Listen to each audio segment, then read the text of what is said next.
তাদের সেই বাট থেকে, গাভীগণের বাট থেকে দুগ্ধ পড়ে যাচ্ছে গোবিন্দকে সেবা করানোর জন্য। গোবিন্দের সেবাই দেবে বলে বাট থেকে দুগ্ধ পড়ে যাচ্ছে, এমন প্রেম তাদের মনে। আজ সেই গোবিন্দের দশাটা দর্শন করেছে সকল সখাগণ গাভী।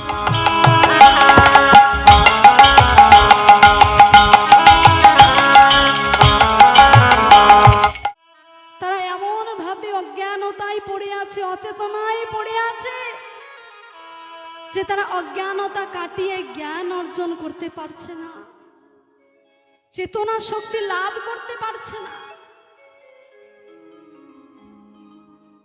জ্ঞান অর্জন করতে হবে, চেতনা শক্তি লাভ করতে হবে। এই অজ্ঞানতায় পড়েছিলেন এক ভক্ত, অচেতনায় পড়েছিলেন, যার নাম হচ্ছে অর্জুন। পঞ্চ পাণ্ডবের মধ্যে অর্জুন।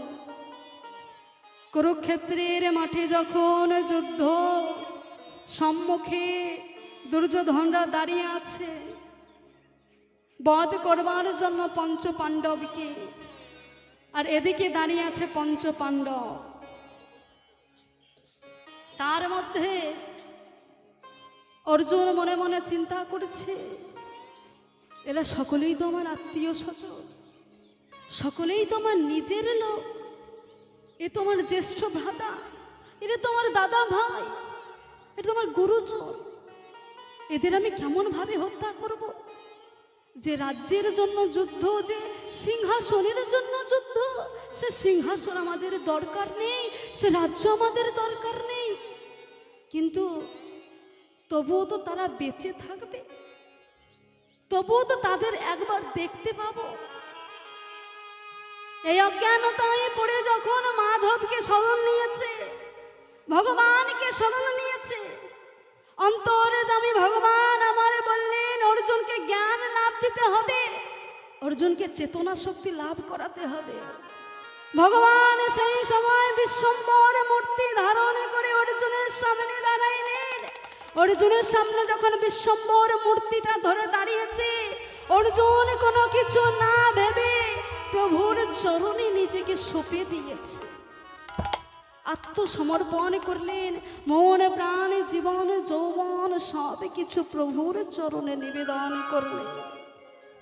প্রভু আমার গীতার জ্ঞান দিলেন, তত্ত্ব জ্ঞান দিলেন।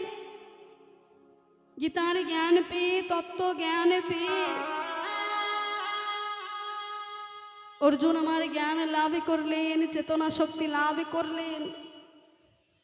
তাহলে এই বিশ্ব ব্রহ্মাণ্ডে হাজার হাজার কোটি কোটি ভক্ত আছে, এই হাজার হাজার কোটি কোটি ভক্তের মধ্যে দুই একজন আছে মা, সবাই কিন্তু নয়, দুই একজন আছে যারা নিজেদের উপলব্ধিটা বুঝতে পারে, নিজেদের জীবনটাকে বুঝতে পেরে কোথায় যশোদার নন্দনকে পাবো, কোথায় তার একটু রস আস্বাদন করতে পারবো বলে সকলে ছুটে চলে যাচ্ছে, কোথায় তার রসটা একটু শ্রবণ করতে পারবো, আস্বাদন করতে পারবো। অনুমান করলে হবে না, প্রভুর জন্য একটু অন্তরের মধ্যে অনুভব করতে হবে। অনুভব করলে কিন্তু প্রভুর রাঙার আতুল চরণে আশ্রয় পাওয়া যাবে, তা নইলে কিন্তু বৃথায় জন্মটা চলে যাবে, প্রভুর লীলা রস আমাদের আস্বাদনই করা হবে না। শাস্ত্রে কলমে দিয়ে বললেন, শ্রী শ্রী চৈতন্য চরিতামৃতে কবিরাজ গোস্বামী কলমে দিয়ে বললেন যে প্রকৃতি হইয়া করো প্রকৃতির সঙ্গ, দিনে দিনে বাড়িবে তোমার প্রেমেরও তরঙ্গ। প্রকৃতি হয়ে প্রকৃতির সঙ্গ করো, প্রকৃতি ভাবো, নিজেকে পুরুষ ভেবো না, নারী ভেবো না, নিজেকে আগে প্রকৃতি ভাবো, প্রকৃতি ভেবে প্রকৃতির সঙ্গ করো, তবেই কিন্তু তার রস আস্বাদন করা যাবে। দিনে দিনে বাড়বে তোমার প্রেমেরও তরঙ্গ। তাহলে এই যে প্রেম, এই প্রেম কি গো? এই কৃষ্ণ প্রেম, এই কৃষ্ণ প্রেম, এই প্রেম বাজারের দোকানের কিনতে পাওয়া যায় না, এই প্রেম বাজারের দোকানে কিনতে পাওয়া যায় না। এই প্রেমের সন্ধান জানতে হলে সৎ সাধুগুরু বৈষ্ণব আশ্রয় করতে হবে। যেমন তেমন সাধুগুরু বৈষ্ণব আশ্রয় লাভ করলে তো হবে না। সৎ সাধুগুরু বৈষ্ণব আশ্রয় লাভ করে সে রসের সন্ধান জানতে হবে, প্রেমের সন্ধান জানতে হবে। শ্রী শ্রী চৈতন্য চৈতামৃত কবিরাজ গোস্বামী কলম দিয়ে জানাইলেন, তিনি বললেন আত্মেন্দ্রিয় প্রীতি ইচ্ছা তারে বলে কাম, তারে বলে কাম। আরে কৃষ্ণেন্দ্রিয় প্রীতি ইচ্ছা ধরে প্রেম না ধরে নিতাই গৌর হরি প্রেম ধরে প্রেম না ধরে প্রেম না। আত্মেন্দ্রিয় প্রীতি ইচ্ছা তারে বলে কাম। কাম মানে কি গো? মোহ, কুবাসনা, কুচিন্তা, লালসা। সে লালসা, কুবাসনা, কুচিন্তা নিয়ে যদি মনে করো প্রভুর রস আস্বাদন করব, তা কি আর হবে?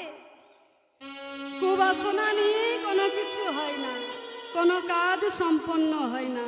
তাই কুবাসনা নিয়ে যদি ভাবো যে প্রভুর রস আস্বাদন করব, তা কিন্তু হবে না, তা কিন্তু হবে না। কৃষ্ণেন্দ্র প্রীতি ইচ্ছা ধরে প্রেম নাম। এমন সেই প্রেম, এমন সেই প্রেমের নাম মা। সেই প্রেমের নামে জলে শিলা ভাসছে। হাগো, শিলা কখনো জলে ভাসে? হ্যাঁ, শিলা মানে তো পাথর। পাথর কি জলে ভাসবে? পাথর তো জলে ভাসবে না। একটা পাথর ছুঁড়ে ফেলুন, সে তো ডুবে যাবে জলের মধ্যে। কিন্তু কৃষ্ণ প্রেম, কৃষ্ণ প্রেমের নামে যদি কেউ জলে শিলা ভাসায়, শিলা ফেলে, সেই শিলা কিন্তু জলে ভাসে। এমন সেই কৃষ্ণ প্রেমের নাম, যে নাম পঞ্চনন পঞ্চপতি তার পঞ্চমুখেও বর্ণনা করে বলতে পারেনি, তার 5টা মুখে বর্ণনা করেও বলতে পারেনি। আর আমরা তো কেবল সাধারণ ভক্ত, তার রূপের কথা, তার গুণের কথা, তার রসের কথা, তার লীলার কথা কেমন ভাবে বলবো? তাই অনেক অনেক ভক্ত আছে যারা প্রভুর রস আস্বাদন করবে বলে ছুটে ছুটে বেড়াচ্ছে। কোথায় তার রস আস্বাদন করতে পারবে? তাই গাভীগণ তারা বদনে কথা বলতে পারছে না, অথচ তাদের হৃদয়ের মধ্যে এত বেদনা। তারা বলছে, প্রভু তুমি যেন আমাদের পরজন্মে মনুষ্যকুলে জন্ম দিও, মনুষ্যকুলে জন্ম নিয়ে যেন তোমাকে একবার হা কৃষ্ণ বলে ডাকতে পারি, একবার যেন তোমার চরণ দুটো সেবা করতে পারি। তুমি আমাদের সেরকম শক্তি দিও প্রভু, তুমি আমাদের শক্তি দিও। কিন্তু আমরা মনুষ্যকুলে জন্ম নিয়েও একবার তাকে ডাকতে পারি না। গাভীগণ মনে মনে ভাবছে, প্রভুকে তো সেবা করাতে হবে, প্রভুকে সেবা করাতে হবে। তাদের সেই বাট থেকে, গাভীগণের বাট থেকে দুগ্ধ পড়ে যাচ্ছে গোবিন্দকে সেবা করানোর জন্য। গোবিন্দের সেবাই দেবে বলে বাট থেকে দুগ্ধ পড়ে যাচ্ছে। এমন প্রেম তাদের মনে। আজ সেই গোবিন্দের দশাটা দর্শন করেছে সকল সখাগণ, গাভীগণ। গাভীগণের আনন্দে ধরছে না প্রভুকে সঙ্গে পেয়ে। আজ গাভীগণ কি করেছে? পুনরায় গোবিন্দকে সেবা করিয়ে আবার দূর বনে চলে গেলে।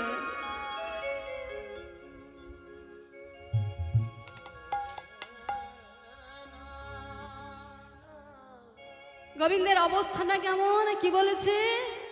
রে শ্রীনন্দ নন্দন করি গো চরণ,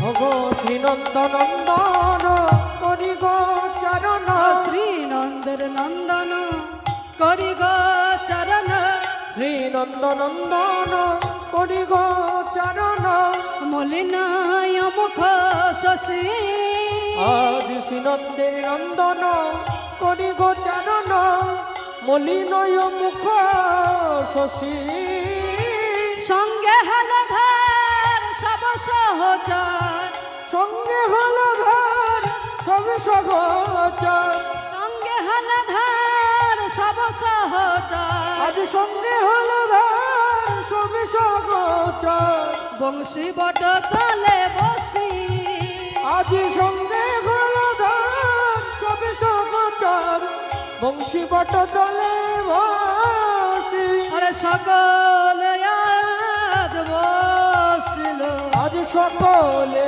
আজ বসিল আজ সকলে আজ বসিল আজ সকলে আজ বসিল বংশী বট তলা মাঝে সকলে আজ বসিল ও বংশী বট তলে মাঝে সকলে আজ বসিল ওই বংশী বট তলা মাঝে সকলে আজ বসিল ও বংশী বট তলে মাঝে ভাই কানাইকে মাঝে লয়ে বংশী বট তলে মাঝে ভাই কানাইকে মাঝে লয়ে বংশী বট তলে মাঝে ভাই কানাইকে মাঝে লয়ে বংশী বট তলে মাঝে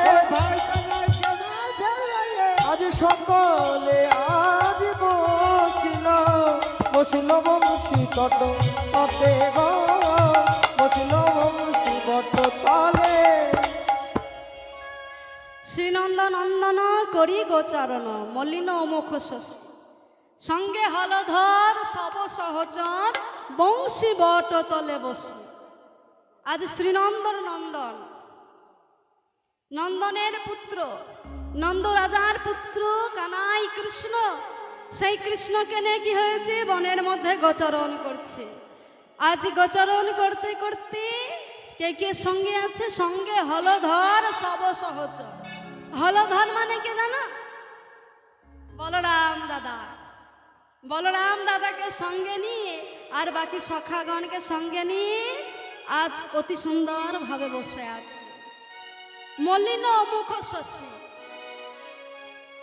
আজ দাদা বলরাম দেখছে কানাইয়ের বদনটা মলিন হয়েছে মনে মনে চিন্তা করছে সকাল থেকে তো গোষ্ঠী আছে বড় হয়তো ক্ষুধা পেয়েছে বড় ক্ষুধা পেয়েছে তাই ভাই কানাইয়ের বদনটা আমার মলিন হয়েছে তাই কি করেছি গাভীগণের কাছ থেকে দহন করে নিয়ে এসেছে দুগ্ধ দুগ্ধ দহন করে নিয়ে এসে কানাইকে বলছে কানাই এই কানাই তোর বদনটা তো বড় মলিন হয়েছে ভাই তোর বড় ক্ষুধা পেয়েছে তাই না আয় এই দেখ আমি তোর জন্য গাভীগণের কাছ থেকে দহন করে দুগ্ধ নিয়ে এসেছি আয় তোকে সেবা করাই এই বলে বলরাম দাদা আমার কানাইকে সেবা করাচ্ছে কানাইকে সেবা করাচ্ছে আর সখাগণ তারা কি করেছে সেই দৃশ্য দর্শন করছে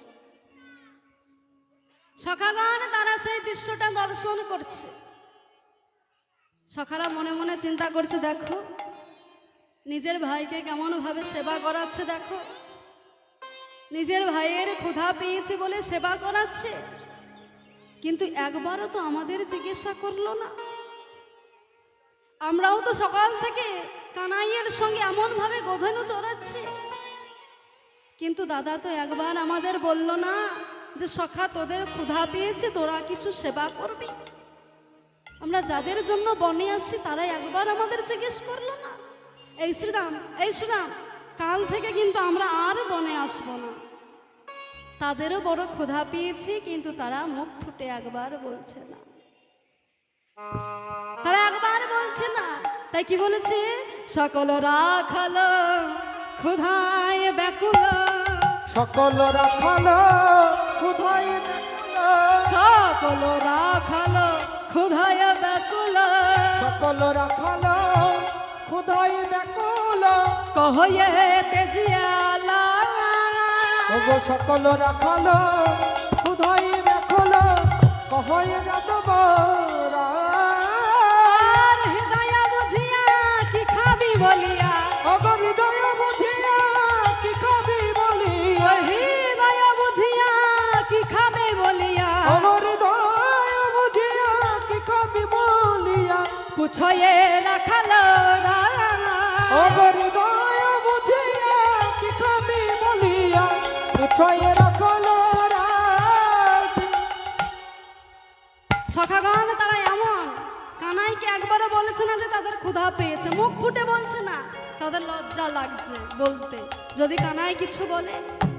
কিন্তু অন্তর্যামী কি করেছে, সখাদের হৃদয়ের কথা বুঝতে পেরে তারা বলছে এই সখা হৃদয় বুঝিয়া কি খাবে বলিয়া পুছয়ে রাখালো রাজ। তাই কি বলেছে, আরে কি খাবি রে আজ কি খাবি রে কি খাবি রে আজ কি খাবি রে যা খাবি তাই খাওয়াইব কি খাবি রে তুই যা খাবি তাই খাওয়াইব কি খাবি তাই বলে যা খাবি তাই খাওয়াইব কি খাবি রে তুই যা খাবি তাই খাওয়াইব কি খাবি রে কি খাবি তোদের অন্তরের কথা খুলে বল ভাই কি খাবি রে বলি অন্তরের কথা খুলে বল ভাই কি খাবি রে আমি ক্ষীরসার নবনী সেবা করাবো